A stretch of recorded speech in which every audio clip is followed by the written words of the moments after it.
Hey guys, good evening, welcome back to my video.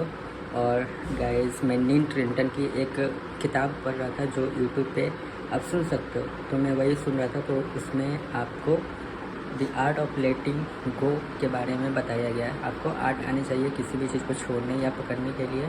तो वो time के साथ आपको मैनेज होता है, कैसे आप आवरली प्रैक्टिस करके आप किसी चीज़ को जान लेते हो, किसी चीज़ को पाते हो। तो यहाँ पे मैंने कुछ आर्टिकल पढ़ रहा हूँ जो आपको पढ़ के सुनाता हूँ। The art of letting go is both a deeply personal journey and universal human experience. It is about releasing what no longer served you, but you, sorry, be it a person, a past, a dream, a fear, or even a part of yourself that you have outgrown. Letting go does not mean forgetting or denying pain. It means learning to live beyond it. Here is a reflection of what the process often involves. सो लेटिंग गो का मतलब है कि आप एक learning कर लेते हो किसी जो आपके लाइफ में पास्ट फेज है, तो उसको लर्निंग करके आप उसके बियॉन्ड जीना शुरू कर देते हो। आप उसे पीछा छुड़ा के जीना शुरू करते हो। तो यही इसमें बताया गया। तो सबसे पहले आता है acceptance. You can't heal what you won't face. आप कभी वो चीज़ हील ही नहीं कर पाओगे जो आपने फेस नहीं किया है, ठीक है। Grieving the loss. Letting go is not a one time decision, it is a daily sometime hardly process. तो ये वन टाइम डिसीजन आप नहीं ले सकते। किसी भी चीज़ को छोड़ दोगे, किसी भी चीज़ को दिमाग से निकाल दोगे या फिर दिल से निकाल दोगे। आपको आवरली प्रैक्टिस करनी होगी इसके लिए, तब आप उसे काबू पा सकते हो अपने मन पे और फिर निकाल पाओगे। Reclaiming control. What do I gain by holding on? What do I lose by letting go? What am I still clinging to? तो क्या उस चीज़ को पकड़ के रखने पर क्या मुझे कुछ मिल रहा है, या फिर उसे छोड़ देने पे मुझे शांति मिल रही है, या फिर मेरा दिमाग अच्छे से काम कर रहा है, या फिर मेरे न्यूरॉन्स अच्छे से काम कर रहे हैं दिमाग के। तो ये भी आपको रिक्लेमिंग करना होगा कंट्रोल करने के लिए। तो लेटिंग गो आप करते हो तो आप अपने एक्शंस को, अपने ग्रोथ को और अपने पीस को वापस से ज़िंदगी में ला पाते हो। Creating space. When you let go you are not losing something, you are making space for healing, for growth, for something new. This might means saying no more often, unfollowing account that triggered you, letting go of perfectionism, realizing self blame।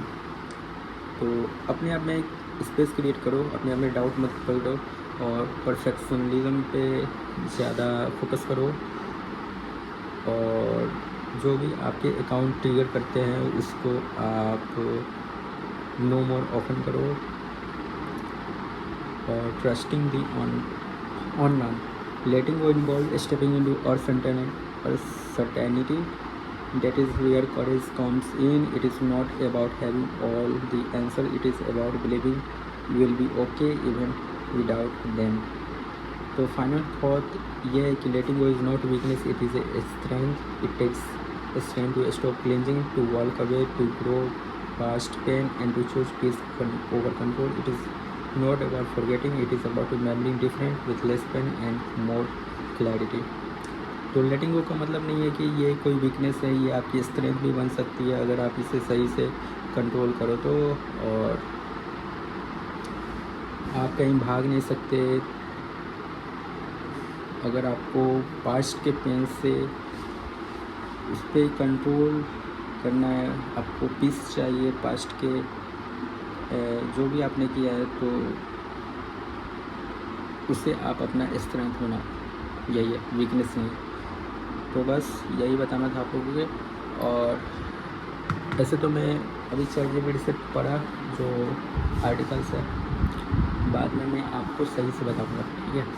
तो अभी मुझे ठीक से बना नहीं पाता हूँ, ठीक से बोल नहीं पाता हूँ, तो कोई बात नहीं है। बाद में मैं जब बोलने लगूँगा, जब पूरी प्रैक्टिस हो जाएगी, तो धीरे धीरे प्रैक्टिस आएगी बोलने के लिए, तो मैं अच्छे से आप लोगों को समझा पाऊँगा। ऐसे तो अभी मैं समझा नहीं पाता हूँ, थोड़ी सी मुझे प्रैक्टिस की ज़रूरत है। तो उसमें लगेंगे अभी 15 से 20-25 दिन। तो 15 से 20-25 दिन में मेरी सारी हेजिटेशन दूर हो जाएगी, बहुत अच्छे से मेरी फ्लुएंट इंग्लिश हो जाएगी और स्पीकिंग हो जाएगी, स्पीच हो जाएगी। तो ये स्कूलों में सिखाया जाता है। तो इसकी अगर नीड है तो आपको खुद ही प्रैक्टिस करना होगा। जब आप 10th या 12th में होते हो तो एक प्रैक्टिस होती है स्पीच की। अगर आप लोग उसमें टॉप करते थे तो आप वो बोल पाओगे। मैंने कभी किया नहीं है तो मुझे प्रैक्टिस की ज़रूरत पड़ेगी। तो अभी मैं वही वीडियोस देखूँगा कैसे बोलना है, यूट्यूब से सीखूँगा, क्योंकि बिना बोले ऐसा काम नहीं चलेगा। कोई आइडियाज़ नहीं आ रहे दिमाग में कैसे बोलना है। तो अभी चलो मैं थोड़ा सा वीडियो को एंड करता हूँ यहीं पे। होपफुली वीडियो आप लोगों को पसंद आई होगी। तो पसंद आई वीडियो को लाइक करो, चैनल सब्सक्राइब करो। मिलता है एक नए वीडियो में। तब तक थैंक्स फॉर वॉचिंग, बाय।